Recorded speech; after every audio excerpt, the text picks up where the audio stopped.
বৃষ্টিপাতের মধ্যে পাহাড় ধসের ঝুঁকি বেড়েছে রাঙ্গামাটিতে।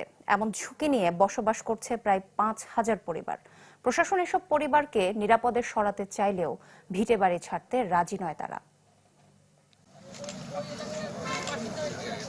রাঙ্গামাটির পাহাড় ধস প্রবণ এলাকায় চলছে সচেতনতামূলক প্রচারণা, যেখানে যোগ দিয়েছেন জেলার শীর্ষ কর্তারা।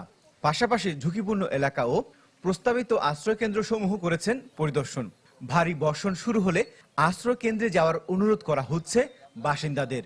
শুধু রাঙ্গামাটি শহরে ৩১টি পাহাড় ধসের ঝুঁকিপ্রবণ এলাকা রয়েছে। এই ছবি বলে দিচ্ছে পাহাড়ের পাদদেশে কতটা ঝুঁকি নিয়ে বসবাস করছে মানুষ। শহরের শিমুলতলি, রূপনগর, লোকনাথ মন্দির সহ অধিকাংশ এলাকারই এমন চিত্র, যেন জীবন হাতে নিয়ে বাস করছেন নিম্ন আয়ের মানুষ।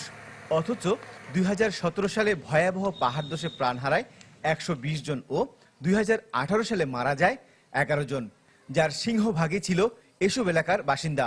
ঝুঁকি জেনেও বিকল্প না পাওয়ায় বাধ্য হয়ে এসব এলাকায় থাকছেন বলে দাবি তাদের।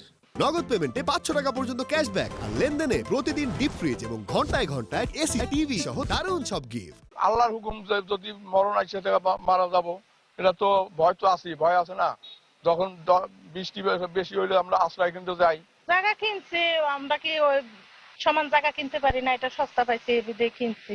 ওই মাটির চাপ খাওয়ার পরে আমি এখনো অসুস্থ অবস্থায় আছি, কিন্তু আমাদেরকে পুনর্বাসন দিবে বলছিল, কিন্তু কেন দেয় নাই সরকার, সে সরকারই ভালো জানে। রাত্রে বৃষ্টি আসলে ওখানে বসে থাকি, চেয়ার আছে, চৌকির উপর চেয়ার দিয়ে বসে থাকি। ভূমি নাই বিধায় তো জীবনের রিস্কের বিনিময়ে আমরা এখানে বসবাস করতেছি।